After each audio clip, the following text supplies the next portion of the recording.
Generative design is a design exploration process to quickly generate and evaluate high-performing design alternatives. Until now, many generative design tools have been hard to use because they required our customers to know how to code, understand special terminology, or know how genetic algorithms work. Now you can use generative design directly in Revit to quickly generate design alternatives based on your goals, constraints, and inputs.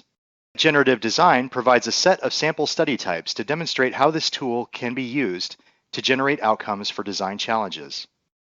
You can easily run one of the predefined studies or recipes with generative design in Revit, such as workspace layout or massing.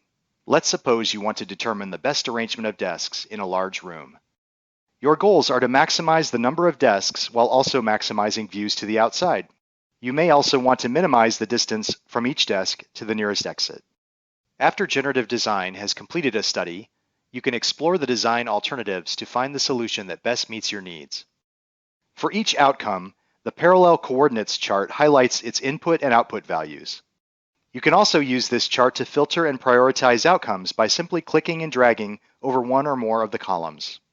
Another way to review and analyze outcomes is through a scatter plot. You can use this chart's options to change the criteria used for the X and Y axes and format the outcome values. Once you've selected the outcome you'd like to implement in your model, simply select that outcome and click Create Revit Elements. The design change will appear in the model immediately. As you can see, this sample study helped me arrange the placement of desks in a large office room, giving me an optimal layout corresponding to my design goals.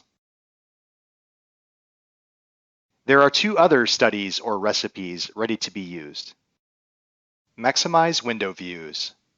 You may use this sample study type with generative design to determine the best position in a room for optimal views to the outside.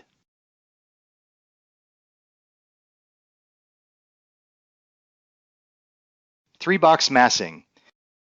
You may use this sample study to generate alternatives for 3 adjacent buildings as simple masses to maximize floor area while minimizing surface area.